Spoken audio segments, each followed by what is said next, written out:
गुडू मां ख़बर शामिल कंदासीं, जिथे इंटरचेंज लग मुसाफ़िर कोच ऐं वैन में टक्कर थियो आहे, जंहिंजे नतीजे में औरत फौत थी वई आहे ऐं 3 ॼणा ज़ख़्मी थी पिया आहिनि। मोटरवे पुलिस लाशनि ऐं ज़ख़्मियुनि खे ज़रूरी कार्रवाई लाइ अस्पताल मुंतक़िल करे छॾियो आहे। अफ़सोसनाक ख़बर आहे, अवां सां शेयर कयूं पिया। गुडू वेझो इंटरचेंज लग मुसाफ़िर कोच ऐं वैन में टक्कर थियो आहे। हादसे में औरत फौत थी वई, 3 ॼणा ज़ख़्मी थिया आहिनि। मोटरवे पुलिस लाशनि ऐं ज़ख़्मियुनि खे अस्पताल मुंतक़िल करे छॾियो आहे।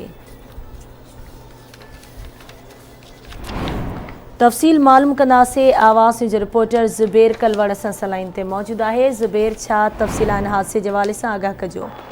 जी बिल्कुल, गुडू इंटरचेंज लग ॻोठ मीर गुलाम असगर भारो लग इंडस हाईवे ते मुसाफ़िर कोच ऐं पिकअप में हादसो पेश आयो है। हादसे में हिकु औरत मौके ते फौत थी वई है, जॾहिं त 3 ॼणा सख़्त ज़ख़्मी थी पिया आहिनि। फौती जी सुञाणप माई भारो जे नाले सां थी आहे, जॾहिं त ज़ख़्मियुनि में सुज़ुकी ड्राइवर दिलबर चन्ना, हज़ारी भारो निज़ामुद्दीन शामिल आहिनि, जिन खे मोटरवे पुलिस मौके ते पहुची ज़ख़्मियुनि ऐं लाशनि खे अस्पताल मुंतक़िल करे छॾियो आहे, जिन खे तिबी इमदाद ॾिनी पई वञे।